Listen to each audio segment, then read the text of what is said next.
पहले तक मेरे ख्याल से आखिरी हफ्ते तक हमने आउट परफॉर्मेंस देखा भारतीय एयरटेल में 400 रुपए से 600 रुपए तक की रैली देखने को मिली। उसके बाद पिछले 3-4 दिनों में थोड़ा डिसअपॉइंटमेंट हुआ है। वीकली चार्ट पे एक बहुत ही क्लियर ब्रेकआउट हमें लास्ट वीक देखने को मिला था, बट भारतीय एयरटेल उसके ऊपर सस्टेन नहीं हो पाया। बट फिर भी मेरा मानना है कि अभी भी ट्रेंड रिवर्सल के साइन नहीं है, क्योंकि मेरे ख्याल से 7 अप्रैल को स्टॉक ने 20 डे मूविंग एवरेज ब्रेक किया था और अभी भी 20 डे मूविंग एवरेज के ऊपर सस्टेन हो रहा है। तो 20 डे मूविंग एवरेज बहुत ही इंपॉर्टेंट सपोर्ट है मेरे हिसाब से। 548 का स्टॉप लॉस रखें और भारतीय एयरटेल में बने रहें। जब भी स्टॉक 565 के लेवल्स ब्रेक करेगा तो मैं समझता हूँ वापस हमें 600 से 605 तक के लेवल्स देखने को मिलेंगे। ओके, चलिए तो इस अप्रोच पे काम कीजिए। बेस्ट ऑफ लक सर, और थोड़ा सा कूलिंग ऑफ पीरियड का इंतजार कीजिए। ऑप्शंस में मैं अक्सर कहता रहा हूँ कि हमें मोमेंटम में घुसना है, मोमेंटम को राइड करना है, और इससे पहले कि मोमेंटम लॉस्ट हो निकल जाना है। मोहब्बत नहीं करनी है यहाँ पे स्टॉक से। अच्छा, मनोज हैं अब अपना प्रश्न पूछने के लिए नागपुर से। इनके पास जो प्रश्न है वो ये है कि इनके पास एसबीआई का एक लॉट है 173 पे और श्रीराम ट्रांसपोर्ट फाइनेंस 703 पे है। पहले मैं सर आपका प्रश्न लेता हूँ एसबीआई पे, जो कि इस वक्त शायद बहुत सारे लोगों का प्रश्न होगा, क्योंकि स्टेट बैंक ऑफ इंडिया की बात कर रहे हैं हम।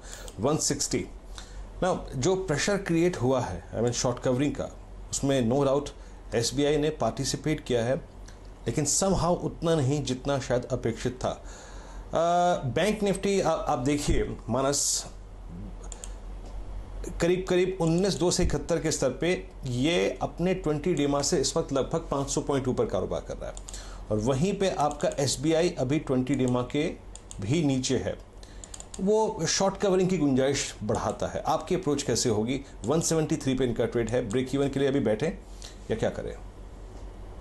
देखिए, पिछले 2 दिनों में जरूर लोअर लेवल पे कुछ सपोर्ट देखने को मिला है, और ये 140 और 145 की रेंज इसलिए भी जरूरी है क्योंकि 2016 और 14 में अगर आप ध्यान दीजिए तो वहां पर ही एसबीआई ने सपोर्ट लिया और वहां से एक बड़ी रैली दिखाई थी, और तो शायद इसीलिए वहां पर एक सपोर्ट देखने को मिल रहा है। बट फिर भी मैं नहीं समझता कि अभी कंफर्मेशन के साइन है रिवर्सल के लिए। थोड़ा इंतजार करिए, जब 20 डे मूविंग एवरेज जो शायद 165 166 की रेंज में है वो ब्रेक हो, तो आप बिल्कुल आप उम्मीद कर सकते हैं कि आपको एक मीनिंगफुल रिकवरी देखने को मिलेगी, और उस केस में 200 रुपए तक के लेवल्स देखने को मिलेंगे। तो मेरी राय में बने रहें, बट एक स्टिक स्टॉप लॉस 150 के नीचे लगाना जरूरी तो है बिल्कुल।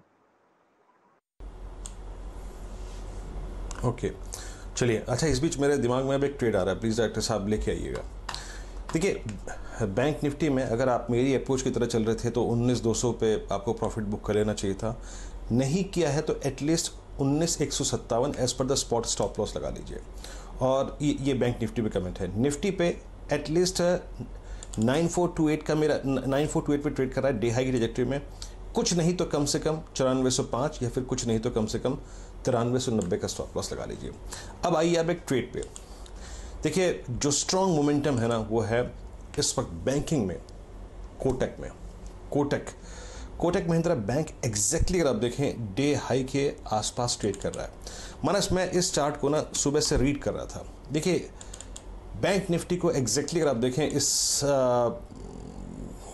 डेंजर जोन से निकाल के ये स्टॉक बाहर लेके आया है। सबसे डिसेंट स्टॉक था ये इस स्पेस में। मानस, इसने कल 20 डेमा पार किया और अब तैयारी कर रहा है ये करीब करीब 1274 से लेकर शायद 1330 के जोन की 50 डेमा, और शायद उसके बाद ऊपर के लेवल की। मानस, इसमें क्या मैं एट द मनी कॉल पकड़ लूँ क्या? डायरेक्टर साहब प्लीज़ एक बार प्रीमियम दिखाइएगा कोटक की नेक्स्ट मंथ की, यानी जून की 1250 की कॉल का। मानस, कैसे अप्रोच करेंगे सबसे स्ट्रॉन्ग स्टॉक को with in the bank Nifty basket? Biren ji, आपका एनालिसिस बिल्कुल सही है कि कोटक बैंक ने जरूर कुछ रिवर्सल के साइन दिखाए हैं और काफी स्ट्रांगली दिखाए हैं, क्योंकि कल जब हमें रिवर्सल देखने को मिला, जब स्टॉक ने 20 डे मूविंग एवरेज ब्रेक किया, तो वहां पर बेहतरीन वॉल्यूम थे। और आज भी देखिए तो सुबह से स्टॉक स्ट्रॉन्ग मोमेंटम में है, और पैटर्न को देख के लगता है कि अब ये 50 डे मूविंग एवरेज जो कि शायद 1275 के आसपास है वो ब्रेक करेगा, और कहीं ना कहीं 1300 से लेकर 1310 की रेंज में जाने की कोशिश करेगा। तो बिल्कुल आप at the money call option में खरीदारी कर सकते हैं। बट एक चीज बोलूंगा कि एक स्टॉप लॉस जरूर रखें। हर हर कॉल में, हर ट्रेड में एक स्टॉप लॉस रखना जरूरी है। तो उस लिहाज से 1225 ये आपका स्टॉप लॉस लेवल होगा।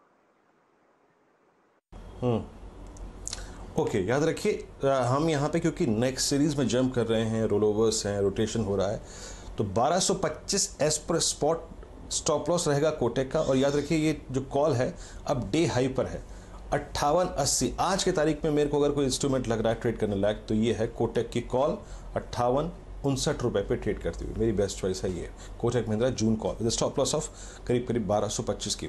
अच्छा, और दर्शकों से बातचीत करते हैं। और अच्छा, एक ट्विटर पे प्रश्न आया है, मिस्टर राजवीर सिंह ने पूछा है, इनके पास डीसीबी बैंक है 1000 शेयर 6350 पे। ओके राजवीर जी, आपका प्रश्न हम ले रहे हैं इस वक्त।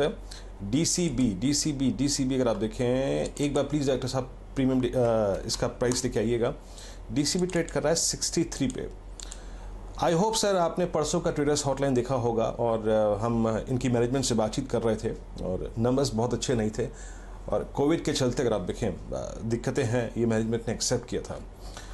माना सीए अपने ऑल टाइम नहीं, ये बीते 6 साल की लोवेस्ट ट्रैजेक्टरी पे ट्रेड कर रहा है और यहाँ से नीचे बड़ा डाउन साइड खुल भी सकता है या फिर एटलीस्ट ये एक सपोर्ट के तौर पे काम भी कर सकता है।